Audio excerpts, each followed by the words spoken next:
最近，美国的航空客流创历史记录，多国航司赚钱突破了极值，全球的航班数量创下新高，全球民航业异常火爆。德国一家媒体在与空中客车公司的高层交流时，空客民机部门的负责人告诉说，不排除恢复生产空客 A380 的可能性。这一表态引起了很多关注，许多人将它解读为空客可能恢复 A380 的生产。特别是波音公司的波音 777X 交付一再延期，而众多航空公司都希望入手大容量客机。空客 A380 的生产线封存了多年，一直被认为严重浪费。如果重启生产线，再生产100多架 A380 还是有希望卖掉的吧。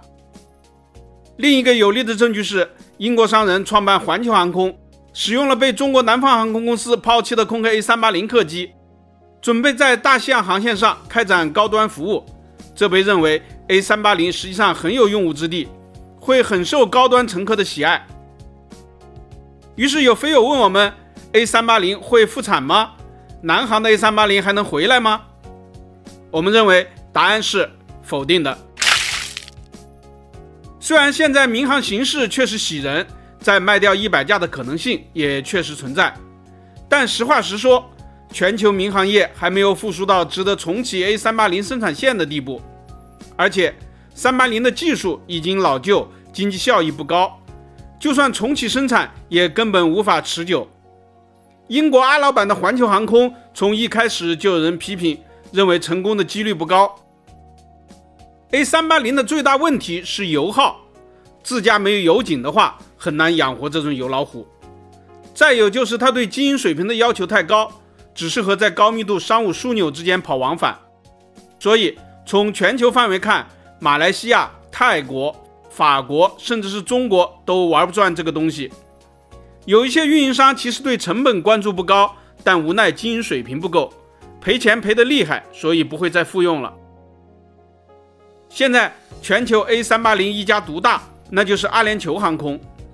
阿联酋航空现在有100多架380，如果恢复生产的话，估计它还会再订购60-70架，以替补老旧，保持规模。阿联酋航空其实属于阿联酋的迪拜国，迪拜国并没有几口油井。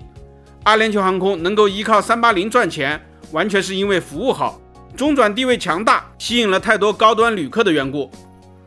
阿联酋航空对380情有独钟，有2个主要原因：一是因为这种飞机空间大，可以让高端客人更加舒适；二是因为有些欧洲机场发誓不再扩建，导致时刻潮紧张。这种情况下，使用大容量的客机有优势。当然，中东地区油价低也是一个重要因素。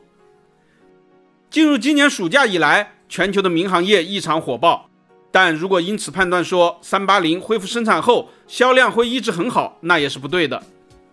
实际上，阿联酋当前的380已经有饱和的迹象，不是每座机场都像伦敦希斯罗或者阿姆斯特丹那样自我约束。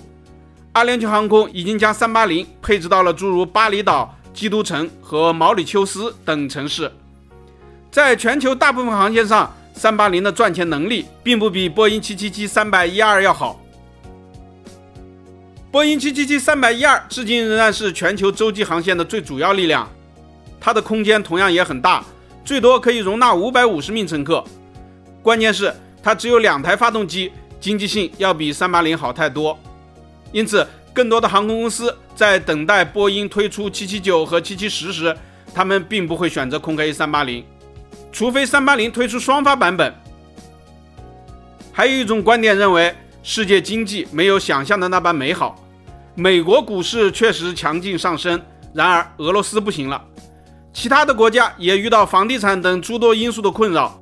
美国只有3亿多人口，无法代表全部。实际上，就算是美国，许多公司也在裁员。民航市场最终是经济的体现。现在恢复生产380，几年后可能就无用武之地。所以，不排除恢复就是不恢复。恢复生产380只是一个美好的愿景，我们认为它不会实现。朋友们，你们对此怎么看？欢迎评论留言交流。本期咱们就聊到这里，下期见。